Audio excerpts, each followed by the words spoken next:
بسم اللہ الرحمن الرحیم۔ السلام علیکم ورحمۃ اللہ وبرکاتہ۔ حقیقی واقعات کے ہمارے اس چینل میں خوش آمدید۔ ناظرین، ذرا تصور کیجئے، آج سے 1400 سال پہلے کا عرب ایک ایسی سرزمین جہاں شعر و شاعری صرف تفریح نہیں تھی بلکہ عزت اور فخر کی علامت تھی۔ عرب کے بڑے بڑے شاعر اپنے الفاظ پر ناز کرتے تھے۔ ایک شاعر کے چند اشعار پورے قبیلے کو عزت دے سکتے تھے اور ایک شعر کسی دشمن کو ذلیل کرنے کے لیے کافی سمجھا جاتا تھا۔ ایسے ماحول میں ایک دن ایک ایسا کلام سامنے آیا جس نے عرب کے سب سے بڑے فصحاء کو سوچنے پر مجبور کر دیا۔ یہ کلام تھا قرآن مجید، اور پھر قرآن نے ایک ایسا چیلنج پیش کیا جس کی گونج آج تک سنائی دیتی ہے۔ اللہ تعالیٰ ارشاد فرماتے ہیں، ام یقولون تقبلہ بل لا یؤمنون فلیأتوا بحدیث مثلہ ان کانوا صادقین، یعنی وہ کیا کہتے ہیں کہ اس نے خود بنا لیا ہے بلکہ وہ ایمان نہیں لاتے، بس اگر وہ سچے ہیں تو اس جیسی ایک بات لے آئیں۔ عزیز دوستو،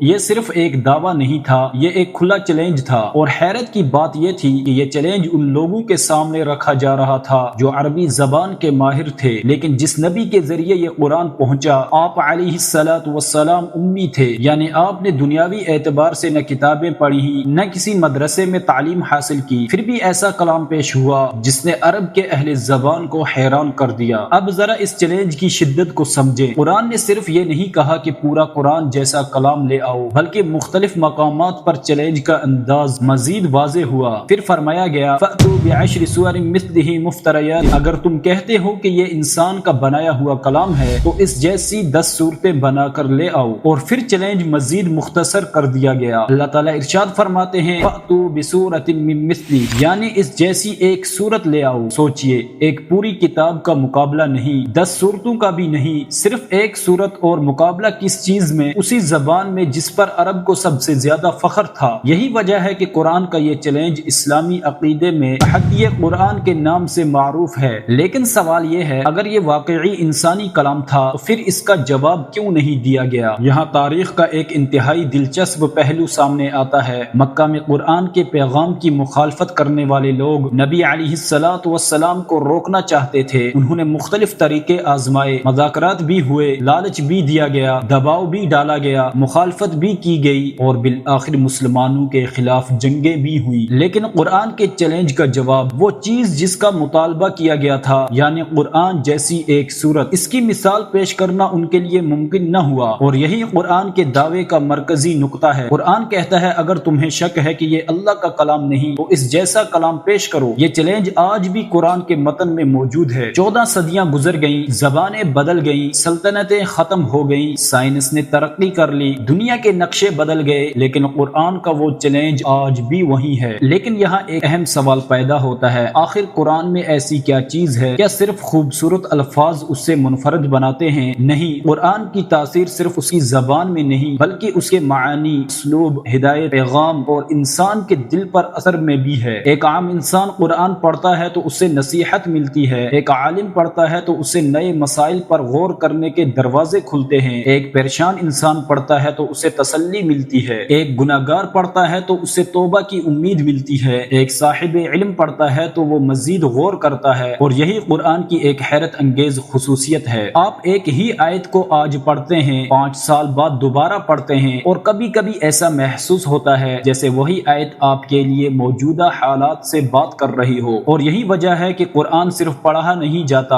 اس پر غور کیا جاتا ہے۔ ذرا سورۃ العصر کو دیکھیں، صرف چند مختصر آیات، والعصر، زمانے کی قسم، ان الانسان لفی خسر، بے شک انسان خسارے میں ہے۔ پھر 4 چیزیں بتائی گئیں جن کے ذریعے انسان اس خسارے سے بچ سکتا ہے، ایمان، نیک اعمال، حق کی تلقین اور صبر کی تلقین۔ صرف چند آیات، لیکن انسان کی پوری زندگی کا ایک نقشہ۔ پیدائش سے موت تک انسان وقت خرچ کر رہا ہے، وقت واپس نہیں آتا، اور قرآن انسان کو بتاتا ہے کہ کامیابی کا راستہ کیا ہے۔ یہ قرآن کا ایک نمایاں اسلوب ہے، الفاظ مختصر لیکن معنی وسیع۔ دنیا میں بہت سی کتابیں ایسی ہیں جو اپنے زمانے کے حالات سے جڑی ہوتی ہیں، لیکن قرآن انسان کی بنیادی حقیقتوں سے گفتگو کرتا ہے۔ والدین کے ساتھ حسن سلوک، یتیموں کے حقوق، غریبوں کی مدد، تجارت میں انصاف، وعدے پورے کرنا، جھوٹ سے بچنا، تکبر سے دور رہنا، غیبت سے بچنا، زنا سے بچنا، ظلم سے بچنا، معاف کرنا، صبر کرنا، شکر کرنا اور اللہ سے سے تعلق مضبوط کرنا، یہ مسائل 1400 سال پہلے بھی انسان کے سامنے تھے اور آج بھی ہیں۔ دنیا کی ٹیکنالوجی بدل گئی، موبائل فون آ گیا، انٹرنیٹ آ گیا، مصنوعی ذہانت آ گئی، لیکن انسان کے دل میں حسد، تکبر،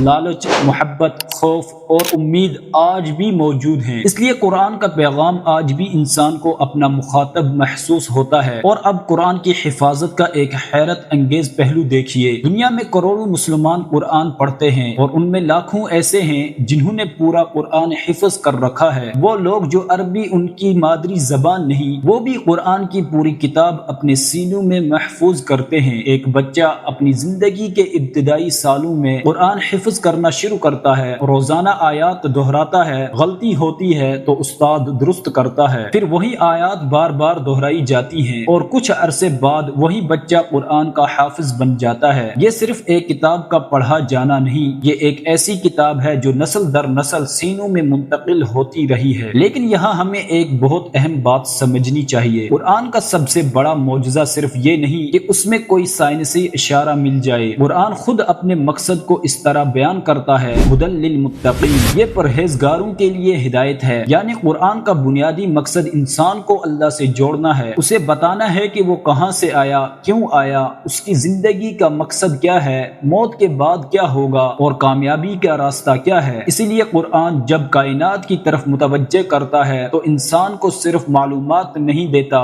بلکہ غور و فکر کی دعوت دیتا ہے۔ آسمان دیکھو، زمین دیکھو، رات اور دن کا بدلنا دیکھو، اپنی پیدائش پر غور کرو اور پھر اپنے رب کو پہچانو۔ عزیز دوستو، اور اب واپس اسی چیلنج کی طرف آتے ہیں جس سے ہم نے یہ سفر شروع کیا تھا۔ اللہ تعالیٰ فرماتے ہیں افلا يتدبرون القرآن ام على قلوب اقفالها، کیا یہ لوگ قرآن میں غور نہیں کرتے یا ان کے دلوں پر تالے پڑے ہوئے ہیں؟ یہ سوال صرف 1400 سال پہلے کے لوگوں سے نہیں تھا، یہ سوال آج بھی ہمارے سامنے ہے۔ ہم قرآن کو الماری میں رکھ کر گزر سکتے ہیں یا اس سے کھول کر اپنی زندگی بدل سکتے ہیں۔ ہم صرف اس کے الفاظ پڑھ سکتے ہیں یا اس کے پیغام پر غور بھی کر سکتے ہیں، کیونکہ قرآن صرف ایک کتاب نہیں جسے پڑھ کر بند کر دیا جائے، یہ ایک ایسی کتاب ہے جس کے سامنے انسان خود کو پڑھتا ہے، اپنی کمزوریاں، اپنی غلطیاں، اپنی امیدیں اور اپنے رب کی طرف واپسی کا راستہ۔ اور شاید قرآن کے چیلنج کا سب سے گہرا پہلو یہی ہے۔ دنیا کو قرآن جیسی کتاب لانے کا چیلنج آج بھی اپنی جگہ ہے، لیکن قرآن انسان کو سب سے پہلے اپنے اندر جھانکنے کا چیلنج دیتا ہے۔ تو عزیز دوستو، آج ایک بار قرآن کھولیے، صرف تلاوت کے لیے نہیں، سمجھنے کے لیے، شاید وہ ایک آیت آپ کی پوری زندگی بدل دے۔ عزیز دوستو، آج کا ویڈیو آپ کو کیسا لگا ہمیں کامنٹ میں ضرور بتائیں اور ہمارے چینل حقیقی واقعات کو سبسکرائب کرنا نہ بھولیں۔ ملتے ہیں اگلے ویڈیو میں، تب تک کے لیے فی امان اللہ۔